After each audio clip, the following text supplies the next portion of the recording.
साथ मैं हूं इकरा जट। आइए नजर डालते हैं अब तक की हेडलाइंस पर। पाकिस्तान और चीन के दरमियान माशी और सकाफती ताल्लुकात तेजी से फ़रोग़ पा रहे हैं। इस ज़मन में इक़्तिसादी राहदारी मंसूबे का अहम हिस्सा है। चीन ने माशी तरक्की की वजह से दुनिया भर में अपना लोहा मनवाया है। आलमी सतह पर चीनी सकाफत तेजी से मकबूल हो रही है। अवामी रवाबत को मुस्तहकम बनाने के लिए पाकिस्तान में चीनी ज़ुबान और अदब की तरवीज के लिए इक़दाम किए जा रहे हैं।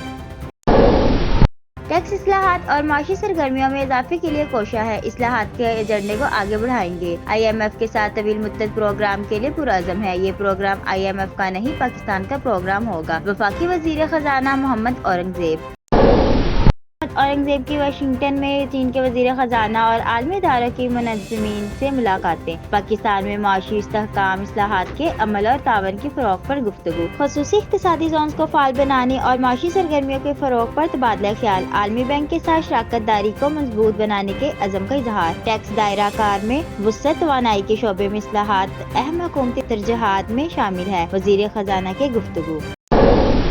कौमी और सूबाई असम्बलियों की खाली 21 नशिस्तों पर ज़मीनी इंतखाबात कल होंगे। कौमी असम्बली की 5, पंजाब असम्बली की 12, खैबर पख्तूनख्वा और बलोचिस्तान असम्बली की 2 नशिस्तों के लिए वोट डाले जाएंगे। पोलिंग सुबह 8 बजे शुरू होगी और किसी वक्फे के बगैर शाम 5 बजे तक जारी रहेगी। Election commission.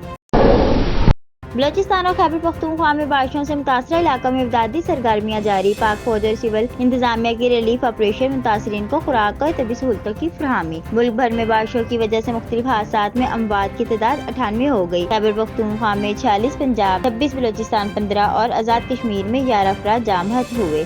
NDMA की रिपोर्ट। गजा और मकबूजा मगरबी किनारे में इसराइल के मजालिम न थम सके। मजीद 37 फलस्तीनी शहीद, 68 जख्मी। दफा पर बड़े हमले की तैयारी। एक रहायशी इमारत पर हमले में 9 फलस्तीनी शहीद, मुतअद्दिद जख्मी। नौशन पनाहगज़ीन कैंप पर भी फायरिंग, कमसिन बच्चे समेत 5 फलस्तीनी शहीद। रावलपिंडी में दूसरा T20 मैच। पाकिस्तान का टॉस जीतकर फील्डिंग का फैसला। न्यूजीलैंड की बैटिंग जारी, 39 रन बना सके। कौमी टीम में कोई तब्दीली नहीं की गई। ये थी अब तक की हेडलाइंस। मज़ीद तफसीलात के लिए देखते रहिए SK लाहौर न्यूज़।